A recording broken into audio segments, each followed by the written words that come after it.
Okay, we'll start with a word of prayer. Our Father in heaven, we praise you, your holy name. We thank you for bringing us together again to worship you today. We thank you for the rain. We thank you for everyone who's come this morning to praise your name. Give us open minds as we consider your words and sing your praises and read from the catechisms. In your name we pray. Amen. Well, I will start by reading from the Belgic Confession, Article 17, the recovery of fallen man. It's on page 861 if you want to follow along. Article 17, recovery of fallen man.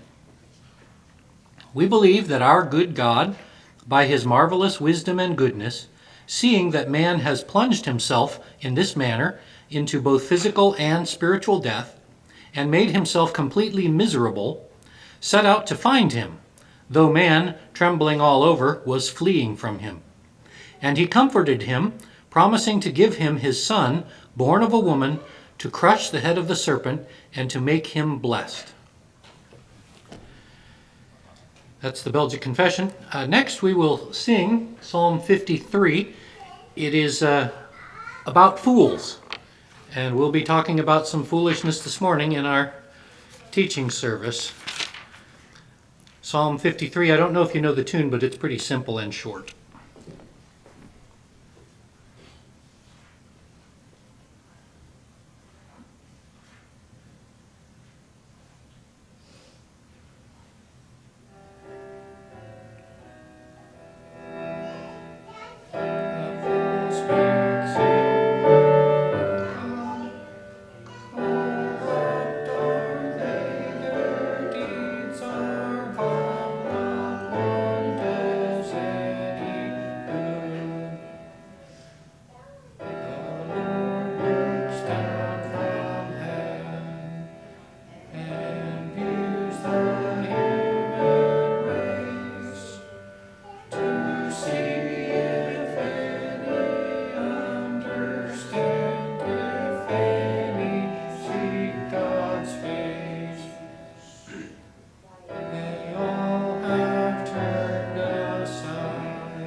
Be seated.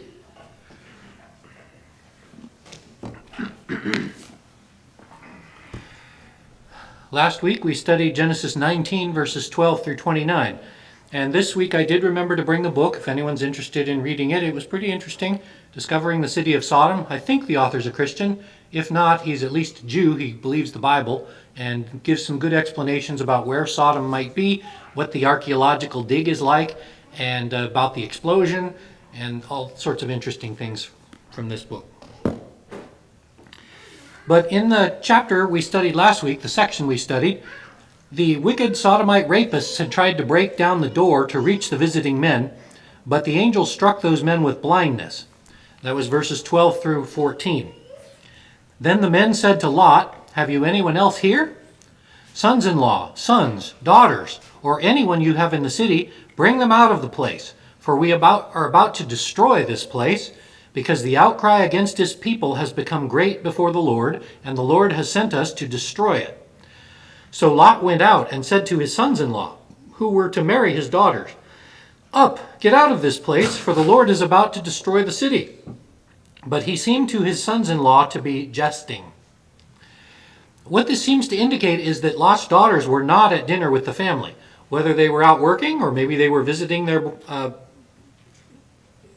their husbands who are not yet consummated, if you know what I mean, they're engaged. We don't know, but they weren't at dinner because it seems that the angels say, "Do you have anyone else here?" And obviously the daughters weren't there. Although Lot had offered to bring his daughters out to the wicked men, the angels still ask if he has any relatives. So since Lot offered his virgin daughters to the wicked men, we know that the daughters have not yet slept with their husbands because he called them virgins. So they were engaged but not yet living together. And it also shows that Lot had some semblance of authority over his family. At least the daughters are not entirely wicked in their youth. We also looked at the important verse in 2 Peter chapter 2 about righteous Lot. "And God delivered righteous Lot, who was oppressed by the filthy conduct of the wicked. For that righteous man, dwelling among them, tormented his righteous soul from day to day by seeing and hearing their lawless deeds." Now we can be really judgmental. We think ourselves to be much more righteous because we would have left that evil place. But the question is, why did he stay? And the only conclusion I can come to is I believe Lot stayed for the sake of his family because they refused to leave. He begged his wife and daughters to move out, but they refused. And in such a case, it would be evil for him to leave his wife and children, even if they were in a wicked place. So I think he was forced by his family to stay. Lot, though, can still be godly because his conscience is still troubled and horrified by the evils around him. We're told that he was tormented by their evils every single day. Now, having a sensitive conscience is an evidence of faith. That's because if you despise evil, it means you love good. That's evidence of virtue. As much as Lot hated Sodom, the Sodomites also hated him. When he refuses to give the angels over to their evil desires, they say that we never liked you anyway, we're going to treat you worse than we treat them. They even called him a stranger and a judge who dares to interfere in our affairs. So now verses 15 through 17 of Genesis 19.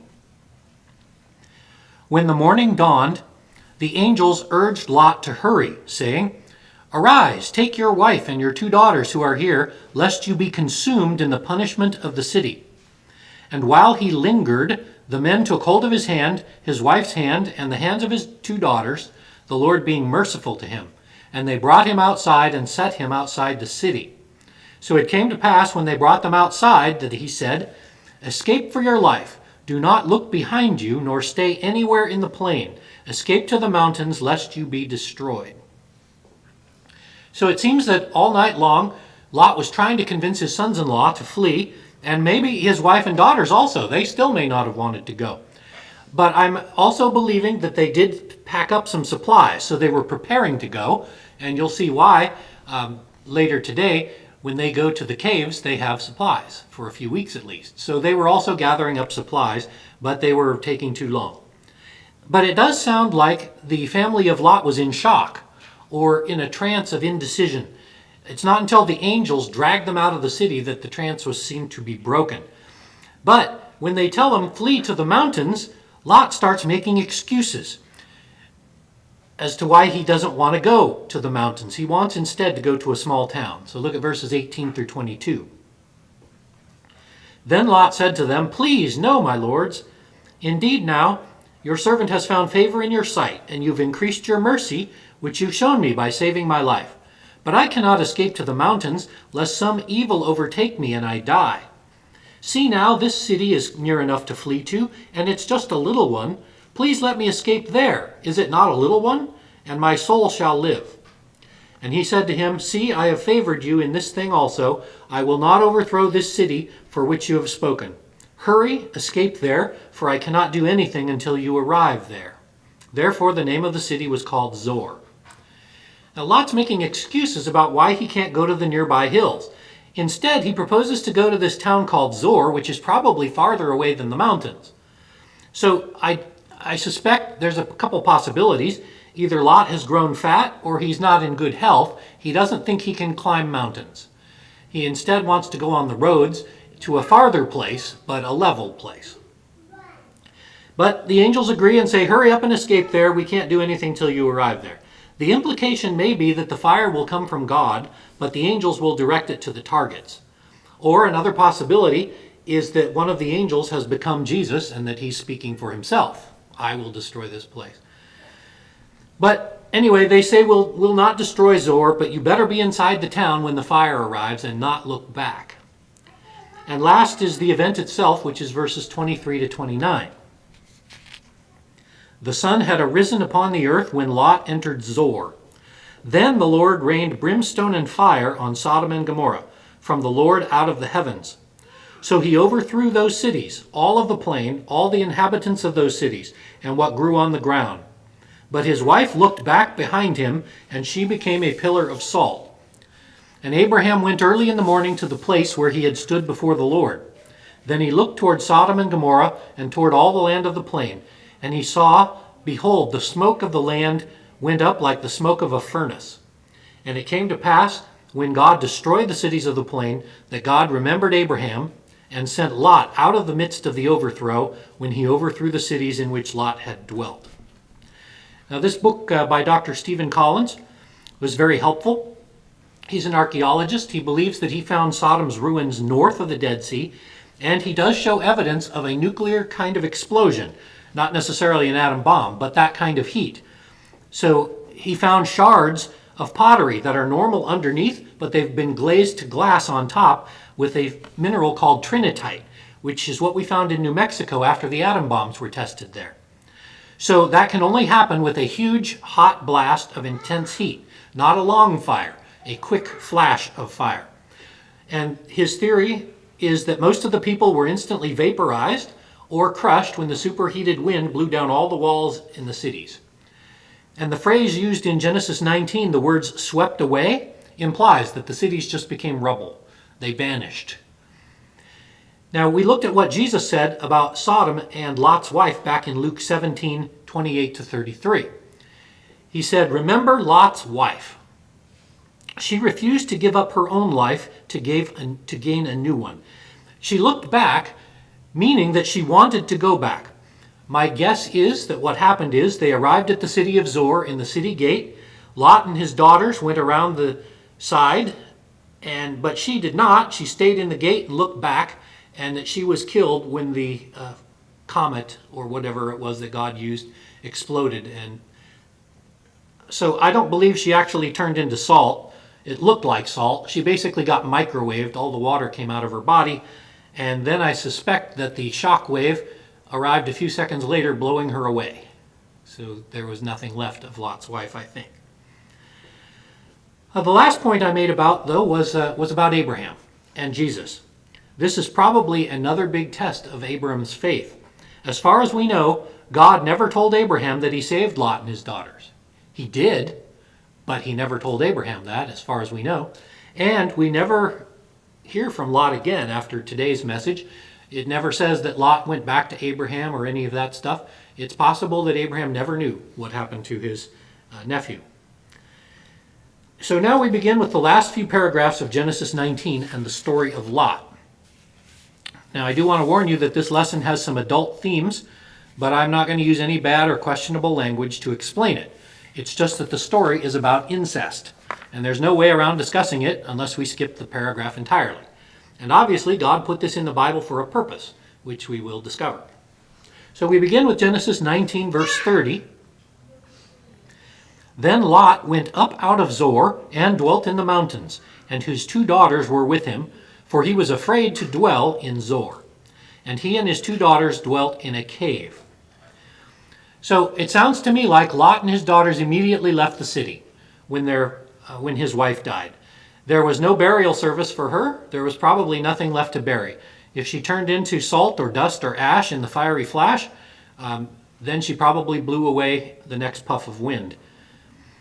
Presumably, Lot and his daughters saw this happen and were horrified and no longer felt safe in Zoar in spite of the promise of the angel. I mean, the angel told them, you'll be safe there, and yet his wife died. So how safe were they? Now, it is true he told them not to look back, but obviously Lot's forgetting that. She died because she looked back. But in moments of fear and stress, you often don't hear or remember your instructions. You see your wife blown away in a pile of ashes, and you stop thinking clearly. You just run. So I think that Lot and his daughters immediately ran away from Zoar to the hills where the angels told them to go in the first place. They probably went through many sharp, steep ravines, and in those ravines somewhere found a cave that they could live in. Temporarily, at least. Apparently they'd taken supplies because they managed to live there for at least a few weeks. Now we come to verses 31 and 32. Now the firstborn daughter said to the younger, "Our father is old, and there is no man on the earth to come in to us, as is the custom of all the earth. Come, let us make our father drink wine, and we will lie with him, that we may preserve the lineage of our father." Now these two girls are probably ages 13 or 14, maybe 15. That's when you usually got married in the ancient world. And they had been married, but they were in their engagement period and had not yet slept with a man. They were still virgins. But they were definitely traumatized. I suspect they were at least in some kind of shock at seeing not only what happened to their mother, but their homes are gone, and as far as they can tell, all the world around them has been burned to a crisp. So I suspect they're not thinking clearly, but of course you could say that teenagers don't think clearly even when they're normal, let alone when they're traumatized. But the girls' analysis of their situation is very distorted. Now, it is true from one point of view that Lot is old. They say our father is old. Well, it partly depends on your perspective. When you're 13, then your 40 or 50-year-old father is pretty old. But he's not really that old. If Lot was a teenager when he left Ur with Abraham, then he's at least 40, probably closer to 50 by now. So to a teen, that is pretty old. But they also say that there's no man left on the earth to come in and have sex with them to give them children. It sounds like, or many people have said it sounds like, the whole population of earth has been destroyed and only they and their father are left. I don't think that's actually what they believe, and we'll talk about what they actually believe soon. But they hatch a plan to have children from their own father in order to preserve Lot's lineage. You notice they say it's not that they're going to keep the population of the earth going, it's to keep Lot's population going. This will be one of the most questionable attempts in human history to preserve the line of the father. Continuing the line of the father in eastern places is the greatest responsibility of every family. The family is to be honored and to continue. But there's a number of things to notice about this. First of all, the daughters are smart enough to know that father will not approve. They don't go to dad and say, hey, we better have some kids. No, they know he will refuse. They know he's a righteous man. So they know they have to get him drunk in order to pull this off. Secondly, as you might guess, there are many bizarre and false interpretations of what happened and why and how and by whom. Let me just give you some samples of the stupidity you'll find in these interpretations. Feminist theologians claim that Lot was a rapist, and he just wrote this story down so he could blame his daughters when it was him all along. It was his Freudian desires and his abusive parenting. He already showed he was an abusive parent by offering them to the people outside. So obviously he's a quackpot, and he wanted to rape them, and he just made up this whole story to hide his own sins. They also claim that this is proven by the fact that the girls are never named. Thus, they're just his toys. They don't have their own identities, and he can treat them any way he wants. But this is all bogus, because Lot's wife is never named, and yet she was not his slave or toy. It was normal in the Old Testament, at least in the writings, not to name the women. Only some women are named, not all. Even Noah's good wife was never named, or his daughters-in-law.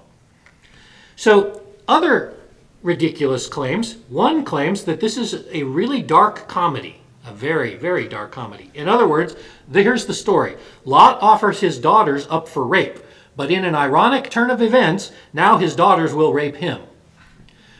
I don't find that really funny, even at a dark level. So that's very twisted. Some claim that this is revenge by the daughters, that because the father tried to give them to the rapist crowd in Sodom, so Dad, you wanted to give us to the mob? We'll show you some twisted sex. These are the kind of things you find online from these morons. But I told you before, I don't even think the girls knew what was happening. They weren't there. So they weren't there to hear that he was offering them up to the crowd. They might have heard the crowd outside the house, but they didn't know anything about this. But in the story, it does not sound like they hate their father. In fact, all of the language indicates that they love their father and they're trying to help him, and they're going to help him whether he likes it or not. His wife is dead, and they think they're the only hope of keeping his line alive through this plan of incest.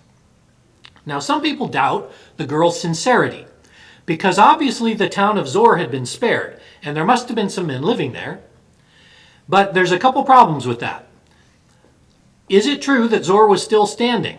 We don't really know.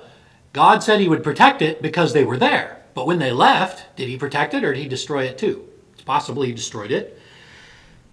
It's possible at least. However, they're not saying that Lot is the last man on earth. What they are saying is he's the last man from Lot's clan that they know to be alive. They don't know if Abraham and his people are still alive. So Lot has no relatives left. Thus, he's the only relative left to get children from. There's a name for this. I'm trying to remember. I have it written down somewhere.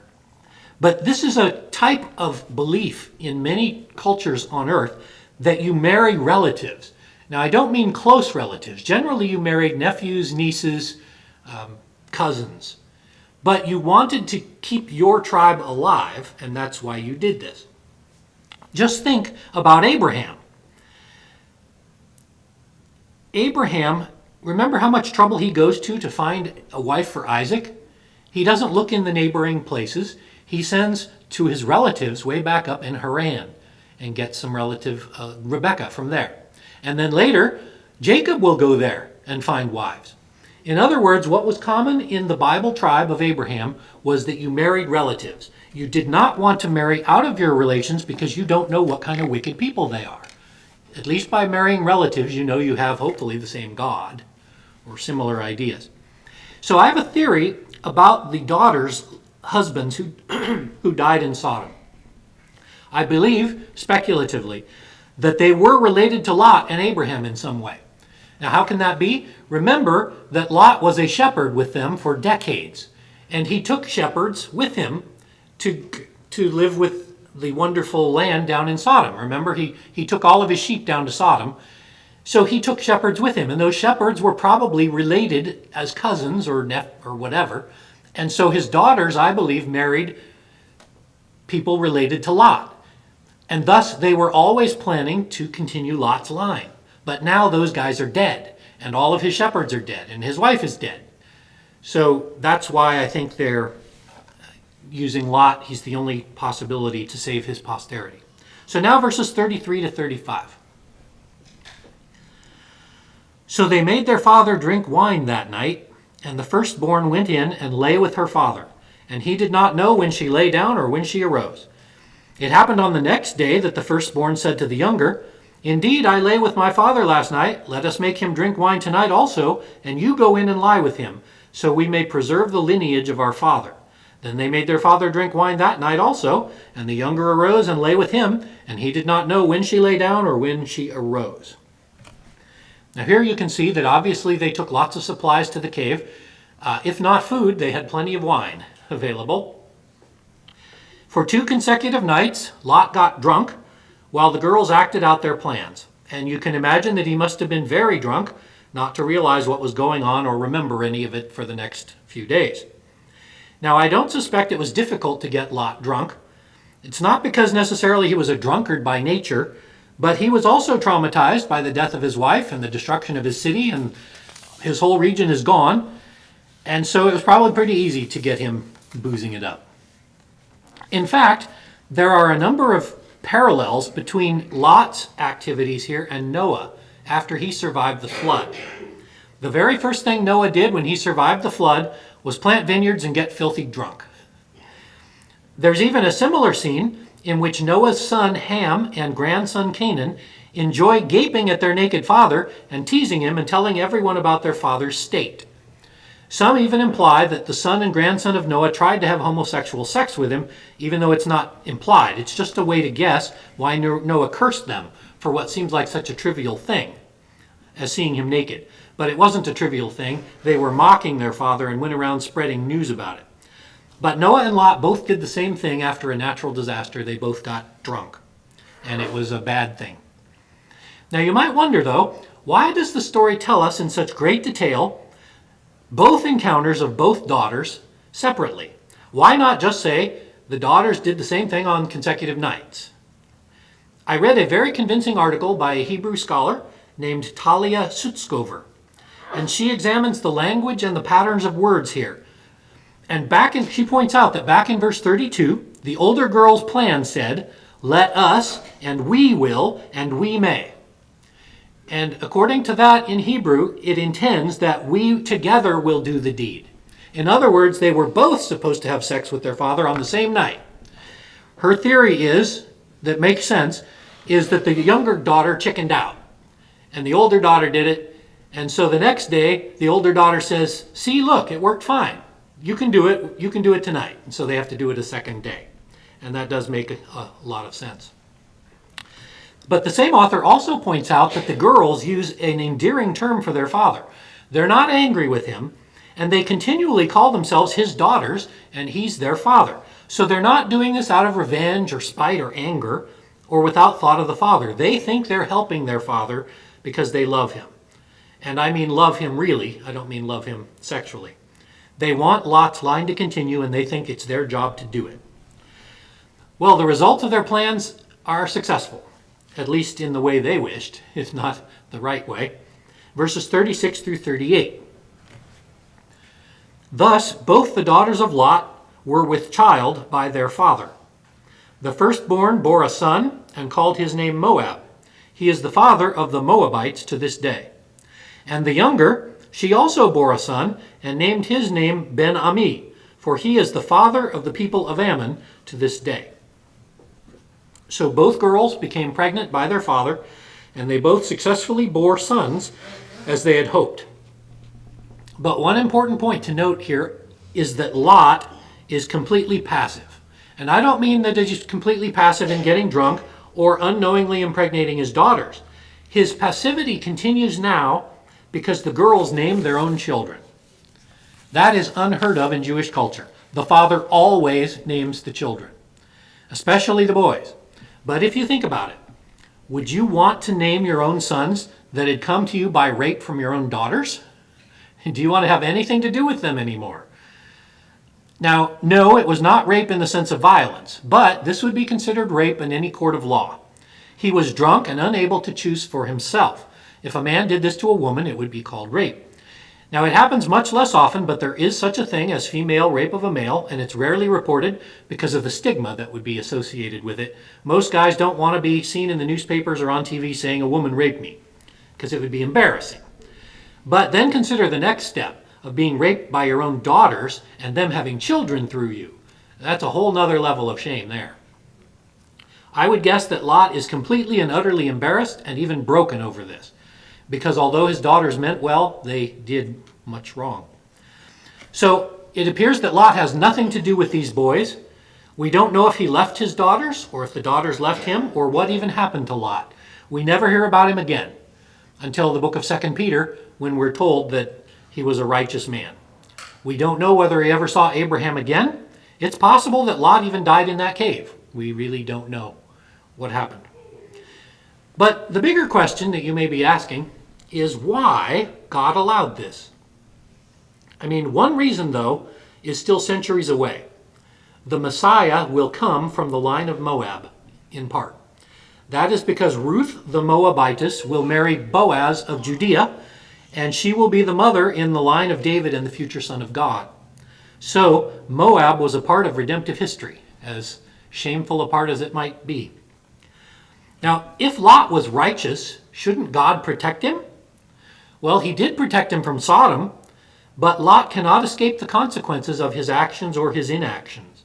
Although he remained true to his conscience, even in the cesspool of Sodom, he allowed himself to become a victim in a big way. Lot had to be dragged out of the city by the angels. He didn't listen to their warnings, and he hesitated at every step. Maybe he was weak. He begged for the small town to be spared. He apparently didn't keep much of an eye on his wife, who died during his watch. And then, rather than comforting his daughters during their time of trauma, he got blindingly drunk and impregnated by them.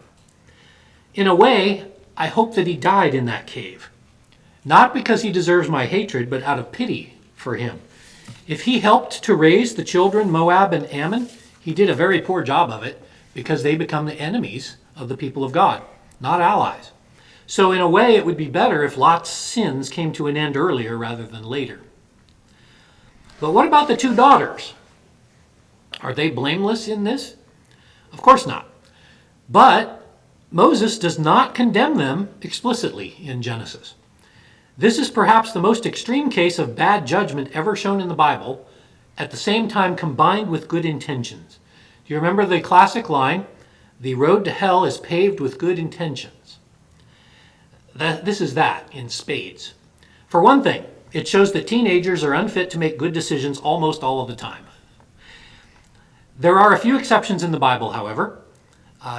David did very well as a young man and a teenager, and Daniel also. But the girls of Lot truly wanted to help their father, and you could say they did this out of love. But it was inspired by Satan, in fact. The devil can bring tragedy out of kind intentions as well as out of evil intentions. The fact that they had to make their father unconscious to do their plans should have been proof that their plan was evil. If you have to get him unconscious to do something, you're planning badly. Now, incest itself was not defined and forbidden by God in writing until the Mosaic Law in Leviticus. In fact, incest was common in the early centuries of the earth. It had to be. Cain and Abel had no choice but to marry their sisters. And the same was true for the sons and wives of Noah. They married close relatives. Abraham married his half-sister. The parents of Moses, Aaron and Miriam, their parents were aunt and nephew. Up until the time of Moses, the Jews practiced what we call endogamous marriage. That was the word I was looking for, endogamous marriage. It means that they always try to marry within their own clan, usually to a cousin. But this, with Lot, is parent-daughter incest. That was implicitly forbidden in Genesis 2:24. You remember what God said to Adam and Eve, or at least what Moses commented on Adam and Eve. "Therefore a man shall leave his father and mother and cleave to his wife, and they shall become one flesh." Becoming one flesh means that no one else can join that union. When you're one flesh, you don't get to have a second flesh or a third flesh. Becoming one flesh means no one else will join that. And parent-child incest is one of the abominations listed in Leviticus. It is punishable by death. It is an abomination like homosexuality or bestiality. But even though it was forbidden, it was fairly common in the Bible. Ignorant people like Judah, one of the sons of Jacob, he slept with his daughter-in-law Tamar, thinking she was a prostitute. He only found out later that it was his daughter-in-law. Wicked people sometimes slept with their parents on purpose for political reasons over power. For example, David's evil son Absalom intentionally slept with David's concubines to show that he was just as good and powerful as David was. Now, as you might imagine, in the United States today, incest is on the rise, along with all other sexual deviance. Some people call it GSA. I didn't even know that they have a name for it now, other than incest. GSA means genetic sexual attraction. That's to put less stigma on incest. Incest is such a bad word. We'll just come up with a new term, GSA. Now, according to studies, father-child incest is less common than sibling incest. It's usually the brothers bothering the sisters rather than the parents bothering the children. But of course, all of it is incest and all of it is evil. The point is, it is very possible to do evil with good intentions. And in fact, it happens a lot. It happens at a personal scale and it happens on a national scale. Let me just give you an example of something bad coming out of good intentions. When I was in an early computer class back in about 1981 or 82, that was back when you used 5 1/4 inch floppy disks. You remember those big floppy disks? They were the newest and best things in personal computers, those disks. Well, when the computer got stuck reading a floppy disk, it made this scuffing sound. And that was called waffling. Well, one day the father was showing his children how to use the floppy disk, and it got stuck and it was waffling. And he said, "Oh, it's waffling." Well, the kids didn't know any better, so on Father's Day morning the next day, they decided to make Dad breakfast in bed. So they made waffle batter and poured it into the disk drive to make waffles for him. And in so doing, ruined the disk drive and the whole computer because the disk drive was built into the computer. But they meant well. They intended to make him waffles, and instead they broke the computer. Although the phrase, "the road to hell is paved with good intentions," it's only a few centuries old, the Bible actually made it up. It's not used in exactly the same words, but if you turn over to Proverbs 14:12, you'll see that it's the same concept entirely. Proverbs 14, verse 12, "There is a way that seems right to a man, but its end is the way of death." Jesus was trying to convince the disciples about this truth his whole life. We are all confused a lot about what Jesus was saying because our worldly upbringings are absolutely opposite of what Jesus said. Jesus tells us to do what he says because as God, he knows what's best. But as people, we don't know what's best. This message is also made clear earlier in some of the verses you've probably memorized, Proverbs 3, verses 5 and 6. If you don't have them memorized, you should. Proverbs 3, 5 and 6. "Trust in the Lord with all your heart, and lean not on your own understanding. In all your ways acknowledge him, and he shall direct your paths." If only the daughters of Lot had asked for his advice, or prayed to God for his advice, or for protection and help and guidance. But they didn't. The girls acted entirely from their own emotions, combining fear, loneliness, and love. But that's not enough. Your own feelings cannot and should not guide you. Wisdom is what you need, and wisdom comes from God. It doesn't come from yourself. That's all I have for today. Do you have any questions or comments? All right, then let's close in prayer. Dear Lord, this is a difficult passage in the Bible with lots of evil. Pray that you give us wisdom. Help us not to fall into these kinds of evils. Even in good intentions, we can do wrong if we're just entirely acting on our feelings and not acting on your words. In your name we pray. Amen. So we'll have our worship service in about 40 minutes.